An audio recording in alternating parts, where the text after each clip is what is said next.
नमस्कार मंडळी, जय भीम जय शिवराय. आज मी चाललो होतो मुंबईला, म्हणजे आपल्या कर्मभूमीला.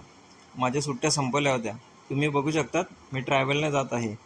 माझा फर्स्ट टाईमच आहे ट्रॅव्हलला जाण्यासाठी.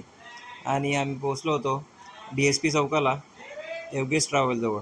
मग निघालो आम्ही जाण्यासाठी. माझ्यासोबत माझी ताई आणि माझ्या दोघी भाची होत्या. मग मी समवली विंडो सीट, पण विंडो सीटसाठी पिऊ दिदी बघा काय म्हणते ते. ब्रशमधून प्रवास करतोय म्हणून मला इकडे झोपू दे. मी पहिल्यांदा ब्रशमधून प्रवास करतोय म्हणून मला असं करू दे, तसं करू. मला मी ब्रशमध्ये प्रवास. अबे जल्दी बोल, कल सुबह पनवेल निकलना है. आणि पिऊ दिदीचं लेक्चर ऐकून मी आणि चिंगी खूप बोर झालेलो. आणि चालू झाला आमचा प्रवास. आणि प्रवास संपला. आम्ही पोचलो ऐरोली ब्रिजला. ऐरोली ब्रिजवरून रिक्षा करून आम्ही निघालो घरी. घरी पोचल्यानंतर मी थोडा केला आराम करून मी आणि पिऊ दिदी निघालो कटिंग केक करण्यासाठी. अरे कटिंग मलाच करायची होती, पण पिऊ दिदी माझ्यासोबत होती. आम्ही पोचलो मग या दुकानात. दुर्गेश नाईक. मग काय आले दुर्गेश नाय भाऊ आणि घेतली झिरो मशीन आणि केली माझी एकदम फर्स्ट क्लास अशी कटिंग.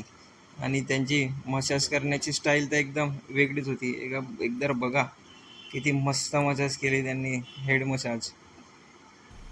मजा आया. घरी आल्यानंतर मस्त अशी जोराची अशी भूक लागलेली.